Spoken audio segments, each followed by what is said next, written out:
பன்னீர் butter masala பண்ணுறதுக்கு first ஒரு கடாயை அடுப்பில் வச்சுட்டு அதில் நல்லெண்ணெய் 2 டீஸ்பூன் ஊற்றிட்டு ஒரு பெரிய வெங்காயத்தை கட் பண்ணி அதில் போட்டு நல்லா வதக்கிக்கலாம்.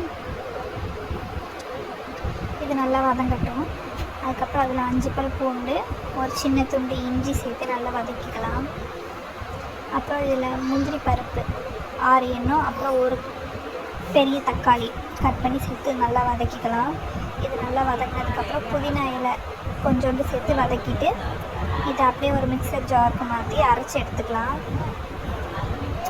இது வந்து ரொம்ப டேஸ்ட்டாக இருக்கும். சப்பாத்தி, ரொட்டி, சாதம் எல்லாத்துக்குமே நல்லாயிருக்கும். அப்புறம் இது பண்ணுறதுக்கு அதே கடாயை அடுப்பில் வச்சுட்டு மறுபடியும் இதில் 1 டேபிள் ஸ்பூன் அளவுக்கு பட்டர் ஊற்றிட்டு பட்டர் மெல்ட் ஆகவும் காஷ்மீரி மிளகாய் பொடி இது வந்து 1 டேபிள் ஸ்பூன் இதில் போடணும். அதுக்கு முன்னாடி கறி மசாலா பட்டை போட்டுக்கலாம்.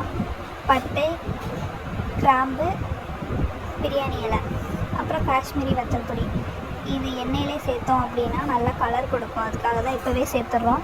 அதுக்கப்புறம் இதில் 1/2 டீஸ்பூன் வத்தல் பொடி காரத்துக்காக, அப்புறம் அரைச்சி வச்ச பேஸ்ட்டு சேர்த்து நல்லா வதக்கிக்கலாம். அதுக்கப்புறம் இதில் கரம் மசாலா 1 டீஸ்பூன் அளவுக்கு கொஞ்சமாக சேர்த்துக்கலாம். சேர்த்துட்டு நல்லா வதக்கிட்டு 1/2 டீஸ்பூன் அளவுக்கு உப்பு சேர்த்துக்கலாம். தேவையான அளவு உப்பு சேர்த்துக்கோங்க. அப்புறம் மிக்சர் ஜார் கலந்த தண்ணி தேவையான அளவு தண்ணி சேர்த்து நல்லா கொதிக்க வச்சுக்கலாம். இது ஒரு கொதி வந்ததுக்கப்புறம் நம்ம கட் பண்ணி வச்சுருக்க பன்னீரை சேர்த்துக்கலாம்.